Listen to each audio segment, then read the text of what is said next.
Bienvenue à votre émission Coffre aux idées. Voilà à la leçon 4, la personnalité du Saint-Esprit. Le Saint-Esprit est-il doué d'intelligence? A-t-il une volonté? Éprouve-t-il des émotions? A-t-il de la peine? Fait-il l'expérience de la joie? Nous allons en discuter avec Jessica, Maëlle, Carole et Emeline.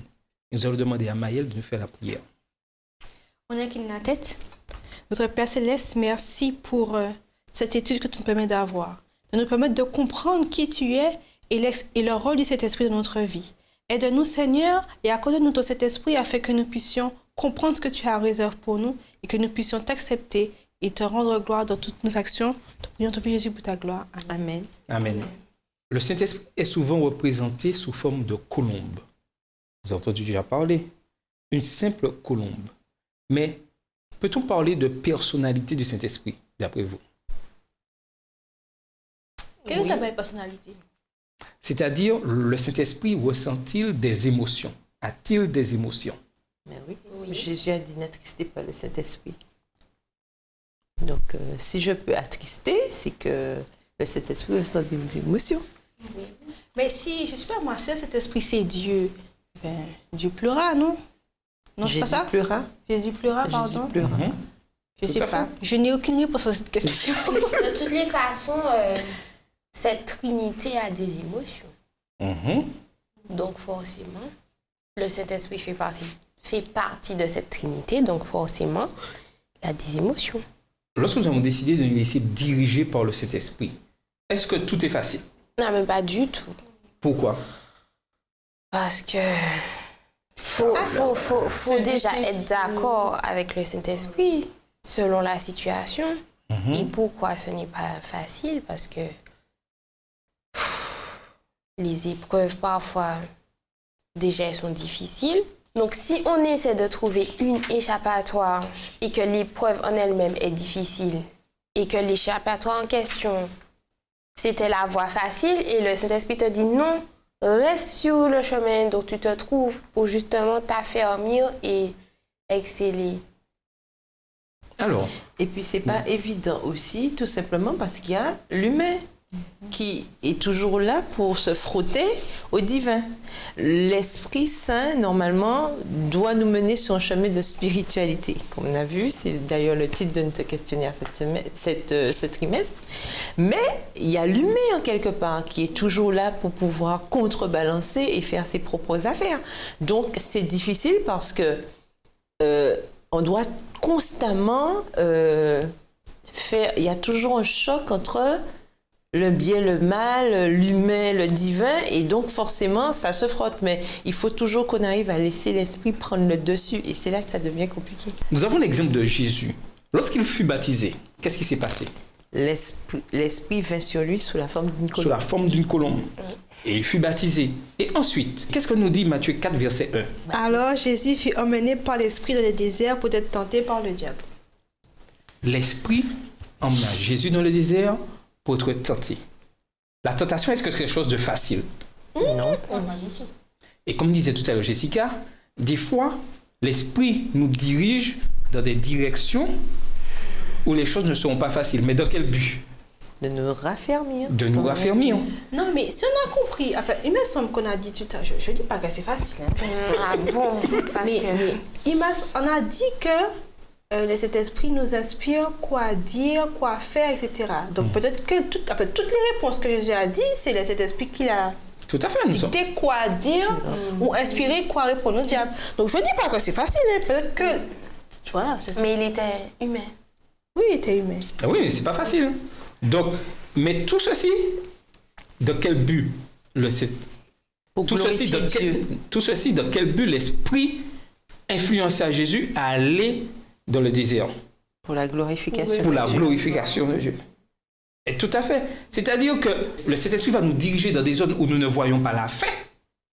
Mais comme nous savons que nous sommes dirigés par le Saint-Esprit, nous y allons parce que le but suprême, c'est que Dieu soit glorifié. Ce n'est pas quelque chose de facile. Et en étant, je dirais, enfant de Dieu, disciple, personne ayant décidé de suivre le Christ, rien ne sera facile, n'est-ce pas? Et nous avons cette preuve d'un élément dans Jean 15 et versets 18 à 25. Jean 15 et versets 18 à 25. Alors, Jean 15, versets 18 à 25. « Si le monde vous hait, sachez qu'il m'a haï avant vous. Si vous étiez du monde, le monde aimerait ce qui est à lui. Mais parce que vous n'êtes pas du monde et que je vous ai choisi du milieu du monde, à cause de cela, le monde vous hait. Souvenez-vous de la parole que je vous ai dite. Le serviteur n'est pas plus grand que son maître. S'ils m'ont persécuté, ils vous persécuteront aussi. S'ils ont gardé ma parole, ils garderont aussi la vôtre. Mais ils vous feront toutes ces choses à cause de mon nom parce qu'ils ne connaissent pas celui qui m'a envoyé. Si je n'étais pas venu et que je ne leur eusse point parlé, ils n'auraient pas de péché. Mais maintenant, ils n'ont aucune excuse de leur péché. Celui qui me hait est aussi mon Père. Si je n'avais pas fait parmi eux des œuvres que nul autre n'a faites, ils n'auraient pas de péché. Mais maintenant, ils les ont vus et ils ont haï, et moi et mon Père. Mais cela est arrivé afin que s'accomplisse la parole qui est écrite dans leur loi. Ils m'ont haï sans cause. » Si nous choisissons d'être disciples, c'est que nous avons décidé de sortir du monde. Et lorsque nous sortons du monde, le monde n'aime pas ça. Donc, nous devenons ennemis du monde, n'est-ce pas? En quelque sorte, vous vous demandez pourquoi le Saint-Esprit nous pousse à sortir du monde, si c'est pour être haï par lui. Tout simplement parce que nous sommes dans le monde. Nous vivons dans ce monde parce que, bon, on n'a pas trop le choix en ce moment, mais nous ne sommes pas du monde. C'est-à-dire que les valeurs du monde ne sont pas les nôtres une fois que nous avons accepté de suivre Jésus. Et donc, il est normal que nous puissions sortir de ce monde. Alors, pas une sortie physique, c'est-à-dire qu'on ne va pas vivre néomite par-ci par-là, c'est pas ça le but, mais une sortie spirituelle, parce que les valeurs de ce monde ne sont pas les valeurs que Dieu veut que nous appliquions. Donc, du coup, il est normal que nous puissions nous séparer. C'est logique. Comme l'a dit Jésus lui-même, deux hommes ne peuvent pas marcher ensemble s'ils ne se sont pas convenus à l'avance. Donc si on n'a pas le même objectif, je ne vois pas comment on peut rester ensemble. Donc c'est logique. Mais Dieu nous laisse-t-il seuls dans ces conditions-là? Mais non. Voyons ce que dit les versets 26 et 27, toujours dans Jean 15. « Quand sera venu le Consolateur que je vous enverrai de la part du Père, l'Esprit de vérité qui vient du Père, il rendra témoignage de moi et vous aussi. Vous rendrez témoignage parce que vous êtes avec moi dès le commencement. » Le Consolateur est là auprès de nous. Mais dans quel but? Regarde bien, qu'est-ce que le texte dit? Dans quel but? Il rendra témoignage de De moi. rendre témoignage. Ouais. Le Saint-Esprit agit en nous afin que nous puissions rendre ce témoignage. Alors, quel est ce témoignage vis-à-vis du monde? De la bonté réelle de Dieu, parce que souvent, on attribue à Dieu le fait qu'il soit à l'origine de tout le mal qui existe, en fait. Et par le témoignage que nous rendrons, la vérité sera enfin proclamée, disant que c'est pas Dieu, c'est Satan qui fait tout ça. Voilà. Voilà le but. C'est rendre témoignage, montrer que Dieu, lui, il est bon. Il est amour. Il est amour. Et il souhaite que nous soyons pleinement heureux. Mais comme nous sommes dans un conflit entre le bien et le mal, nous avons un témoignage à rendre.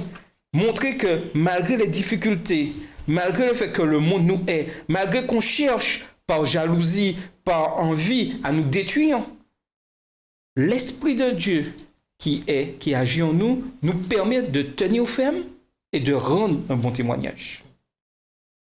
Sommes-nous prêts à rendre un bon témoignage? Sommes-nous prêts à nous laisser influencer par le Saint-Esprit? Deuxième aspect des choses, nous le voyons dans Jean 16, verset 13. Qu'est-ce qui nous est souligné sur l'Esprit là? Jean 16, verset 13. Jean 16, verset 13. Quand le Consolateur sera venu, l'Esprit de vérité, il vous conduira dans toute la vérité, car il ne parlera pas de lui-même, mais il dira tout ce qu'il aura entendu, et il vous annoncera les choses à venir. nous voyons un aspect important que lorsque nous sommes sous l'influence du Saint-Esprit, nous ne disons que la vérité. Oui ou non? Mais la vérité est-elle quelque chose de facile à entendre? Après, ça dépend du camp. Ça dépend des circonstances. Elle est pas comme moi. Ouais, ça dépend. Et ça dépend aussi comment elle est dite. Donc, oui. Mais la vérité dérange. Hein. Mais la vérité, c'est quoi? Cette vérité-là, c'est quoi? La vérité qui est dite là? Oui. Que Dieu nous aime et que Dieu est amour et que peu importe nos difficultés, nos épreuves, il est là et il y aura toujours quelque chose mis en place pour nous aider. C'est Jésus, C'est juste, c'est l'essence même de l'évangile. C'est l'esprit de vérité. Oui, l'esprit de vérité, c'est l'évangile. C'est Jésus même. Donc, est-ce que nous sommes prêts Je suis à le chemin, la proclamer, vérité et la vie. est-ce que nous sommes prêts à proclamer l'évangile? Que Christ est le chemin, la vérité et la vie. Sommes-nous prêts? Et c'est là notre mission, proclamer cet évangile et le Saint-Esprit, lui, agira. Nous prêcher, nous allons porter témoignage, mais qui va convaincre? Pareil pour C'est les Dieu qui ossements. convainc. Ézéchiel a parlé, il a prophétisé, mais c'est le Saint-Esprit qui a fait que ces ossements soient vivants. Tout à fait. Pareil, nous parlerons poussés par l'Esprit, certes, mais seul le Saint-Esprit fera ce qu'il faudra dans l'auditoire pour que Fera soit cette vivant. conversion. Et nous voyons de grands prédicateurs, par notre témoignage, des hommes ont accepté Christ. Mais en quelque sorte, c'est pas nous qui avons fait le travail. C'est l'esprit qui convainc. C'est l'esprit qui a convaincu. C'est pas moi qui ai convaincu les autres à comprendre, à accepter Christ. Mon témoignage a permis d'agir, mais c'est l'esprit qui a convaincu. Donc, par rapport à notre nature de péché, vouloir que les yeux soient braqués sur nous, oui, des fois, par, je dirais, envie, orgueil, nous disons, oui, j'ai baptisé tant de personnes, j'ai amené, mais qu'est-ce que j'ai fait? On a juste témoigné, J'ai on a juste juste témoigné. partagé l'évangile et Dieu a fait le reste. Le Saint-Esprit a fait le reste. Il a agi, il a convaincu. Juste pour montrer que le Saint-Esprit, en quelque sorte, ne peut pas agir sans nous. Est-ce que vous voyez ce que je veux À dire? travers. Le Saint-Esprit agit à travers nous. Le Saint-Esprit peut venir là et puis... Non, ça c'est vrai, puisqu'il faut qu'on se porte volontaire, puisqu'on a la notion du choix. Puisqu'on voit depuis nos premiers parents qu'ils ont eu le choix entre le bien et le mal. Tout à fait. Donc, le Saint-Esprit ne peut pas venir comme un cheveu sur la soupe. Il Tout à faut fait. qu'on se porte volontaire pour qu'il vraiment rentre en nous, pour qu'il agisse. Mais je vais compliquer un peu la situation. Si nous décidons de ne rien faire, est-ce que des âmes seront converties? Moi, je pense que oui. Parce que Dieu est tout-puissant. C'est un privilège qui nous donne de prendre part au salut, enfin de prendre part à la mission qu'il effectue. Mais ce n'est qu'un privilège. Avec ou sans nous, il fera ce qu'il faut. Hein? Parce que les hommes décident ou pas de mener à bien la mission. Il fera ce qu'il a besoin pour sauver ses enfants. Donc en fait, nous ne sommes que des agents, des instruments. Mais je pense que avec ou sans nous, il sauvera Jésus ses même a enfants. prévenu, tout à fait, parce qu'il a dit, si vous vous taisez, les pierres crieront. Donc, de toutes les manières, la mission se fera. Ça, de toutes les manières, avec ou sans nous. Et comme on dit souvent, plaise à Dieu que ce soit avec nous. Parce qu'en participant au salut des autres, nous participons à notre propre salut. Tout à fait, tout à fait. Et nous arrivons à l'acte final dans les livres des Actes où il y a cette effusion du Saint-Esprit. Mais cette effusion du Saint-Esprit a été faite dans quel but? Partager l'évangile. Hein. Partager l'évangile. Est-ce que les apôtres ont gardé ça pour eux? Ils ne pouvaient pas. Ils ne pouvaient pas garder. Alors, lorsque nous sommes convaincus par le Saint-Esprit, lorsque nous avons compris sa mission, est-ce que nous pouvons garder cette joie, ça pour nous, et rester tranquille dans notre coin? Bon, j'ai fait étudier la parole de Dieu, c'est bon, je sais, je me suis enrichi, je dirais, intellectuellement, le Saint-Esprit m'a aidé. Est-ce que je peux garder ça pour moi? Non, je partage. Il faut partager. Alors, ma question est, pourquoi le plus souvent nous voulons garder ça pour nous et rester en retrait? Mais c'est que cet esprit n'est pas vraiment en nous. Ah, c'est pas- Non, parce que quand le Saint-Esprit, moi j'ai toujours dit ça, quand le Saint-Esprit, comme on dit, comme il passe dans tes veines, il remplit, tu ne peux pas garder cette bonne nouvelle pour toi, ce n'est pas possible. Automatiquement, le Saint-Esprit permet d'ouvrir ta bouche et de l'annoncer à quiconque. Parce que quand tu as le Saint-Esprit en toi, c'est comme un virus. Tu le transmets. C'est pas possible que tu le gardes. C'est pas, voilà, c'est pas possible. C'est un virus. Il faut que tu le transmettes automatiquement. Tu agis. De toute façon, Un virus à positif. chaque Ah fois, ouais, parce que- à chaque fois que l'esprit a agi, même les exemples qu'on a vus dans la Bible, il y a toujours eu action. Il y a toujours une réaction par rapport à l'action de l'esprit. Donc, c'est la même chose pour nous. Dès qu'on a l'esprit en nous, de toute façon, on ne pourra pas rester sans rien faire. Quel que soit ce qu'on fera, ce sera toujours dans le sens de la gloire de Dieu. Et surtout, ce sera toujours dans l'optique de la mission. Toujours travailler au salut des Mais autres. tout ce que vous dites est juste. Donc, revenons. Vous vous rappelez les questions que j'ai posées tout à l'heure, au départ? Vous vous rappelez? Est-ce qu'il a des sentiments? Est-ce que l'esprit a a des une sentiments? personnalité? Est-ce que le Saint-Esprit a des sentiments? D'après ce que nous voulons dire.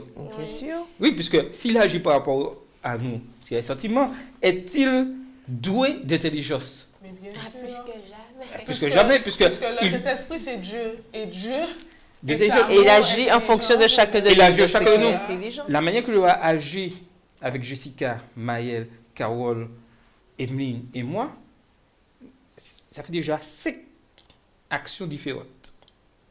Et pour faire 5 actions différentes, c'est-à-dire, il va agir de manière particulière envers chacun de nous ici présents, envers vous, chers téléspectateurs, il faut vraiment être doué d'intelligence pour ça.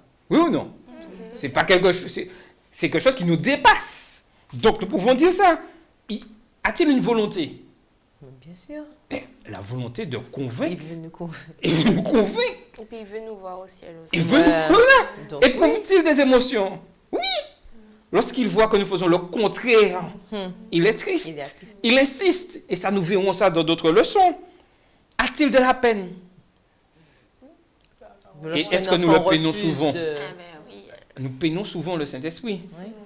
En refusant, en disant, des fois, nous négligeons notre mission. Nous ne voulons pas témoigner. Et il a de la peine. Mais aussi, il est aussi joyeux lorsque nous avons cette joie. Lorsqu'une âme accepte Christ, il est rempli de joie. Il y a fête au ciel. Et là, nous avons... Et tous ces éléments nous montrent que le Saint-Esprit a une personnalité. Et nous devons être convaincus de cela. Pour terminer, il y a 4 points que je vais rapidement partager avec vous sur le Saint-Esprit. Pourquoi il est important de savoir qu'il nous rappelle Dieu et sa parole? Pourquoi il est important de savoir ça? Parce que c'est notre balise pour Mhm. notre vie sur Terre. Mhm. Si on n'a pas ça, on est complètement perdu. Tout à fait. Mais Lorsque nous vivons des c'est moments la base. difficiles, lorsque tout est compliqué, tout est noir, dans les ténèbres, un verset nous revient à l'esprit et nous permet de nous recharger. Qui a réalisé cette opération? C'est l'esprit. C'est le C'est Saint-Esprit. l'esprit. oui. Mais pour qu'il puisse agir, pour que cette opération puisse se réaliser en amont, j'ai pris le temps d'étudier. Parce que si je n'ai pas étudié, le Saint-Esprit va me rappeler quoi? Je ne peux me rappeler que ce que j'ai emmagasiné. Le Saint-Esprit C'est pas n'invente rappel. rien du tout. Hein. Si je n'ai pas étudié, le Saint-Esprit ne va pas me rappeler. Mais c'est clair. Donc, il est important de nous rappeler, de prendre source auprès de la parole de Dieu. Il agit en étant notre conscience. Et comme je le disais la semaine dernière, nos lectures vont dire... Conditionner. Quoi? Que j'ai dit? Vont conditionner. Oui, nos lectures vont conditionner là où nous allons aller. Quel esprit qui va nous diriger? C'est pourquoi il est important d'étudier la parole de Dieu, de voir de bonnes choses, d'écouter de bonnes choses, pour être influencé par le Saint-Esprit. Car le Saint-Esprit ne force personne. Le Saint-Esprit va essayer de nous convaincre, va nous diriger. Mais si nous avons décidé d'aller dans la mauvaise direction, il ne va pas nous retenir, il va pas nous empêcher d'y aller. Puisque Dieu agit selon notre libre arbitre. Donc nous sommes maîtres, je dirais en quelque sorte, de savoir où nous allons, vers le bien ou vers le mal. Il nous aide aussi à partager la parole de Dieu. Lorsque je suis convaincu par le Saint-Esprit, je ne peux pas garder cette parole pour moi. Est-ce que je peux la garder pour moi? Impossible. Il faut que je puisse la partager. N'est-ce pas, Jessica? Et en dernier lieu, il approfondit notre compréhension de Dieu. Ça veut dire que constamment, nous ferons toujours des recherches. Nous n'allons pas rester là sous nos acquis, là, tranquillement, dire, bon, ben, je sais qu'il y a le Saint-Esprit, bon, ben, j'ai lu ça dans Matthieu, dans Jean, ben, c'est bon, ben, j'ai pas besoin de... C'est bon, j'ai acquis, connaissance. Non, la connaissance est perpétuelle. Parce que, par exemple, moi, j'ai grandi à l'église adventiste, mais je dirais que ça fait peut-être 2 ans que je le connais, que je suis en train de le connaître. Alors que j'ai grandi, donc être à l'église un bon nombre de temps ne signifie pas qu'on connaît Dieu. Tout à fait. Faire des expériences. Il est important que nous puissions constamment étudier la parole de Dieu.